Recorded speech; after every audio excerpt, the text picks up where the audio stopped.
செய்தி பரவுகிறது. அதுல நகல் அப்பயே ஜெராக்ஸ் எடுத்துட்டாங்க.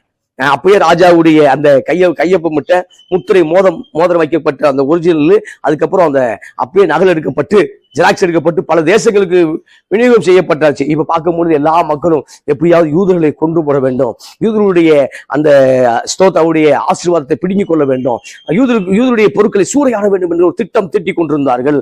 திட்டம் திட்டும் பொழுது ஆனால் கர்த்தருடைய வல்லமை, கர்த்தருடைய கரம் அவர்கள் மேல இருந்ததுனால காரியம் மாறுதலாய் முடிந்ததை பார்க்கிறோம். இந்த காலைவெளியில உன் மேல கர்த்தருடைய கரம் இருக்கு பிரதர், உன் மேல கர்த்தருடைய வல்லமை இருக்கு எஸ்தர் ராஜாத்தியே.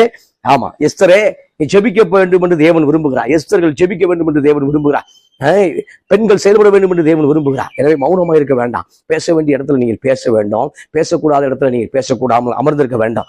அப்ப சொல்லும் பொழுது அவர்கள் செயல்பட வேண்டும் என்று தேவன் விரும்புகிறார். அப்ப சொல்லும் பொழுது மொர்தெகாய்க்கு இந்த காரியம் தெரியும், அந்த நகல்கள் தேசம் முழுவதும் இந்த நகல் போய்கொண்டிருக்கிறது என்று தெரியும். ஆனால் அப்ப எஸ்தருக்கு தெரியவில்லை, ஏனால் அவள் அரண்மனைக்குள்ள இருக்கிறார்.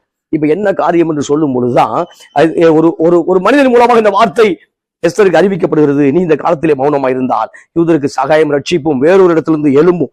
அப்ப சகாயம் பண்ணக்கூடிய கேடகமா இருக்கிற ஆண்டவர், சகாயம் செய்யக்கூடிய தேவன் நிச்சயமாக எஸ்தருக்கு வேறொரு இடத்திலிருந்து யூதருக்கு வேறொரு இடத்திலிருந்து உதவி செய்ய முடியும். அப்ப எஸ்தர் இல்லைன்னா கர்த்தர் இன்னொரு ஆளை கொண்டு வர முடியும் இந்த நாள்ல.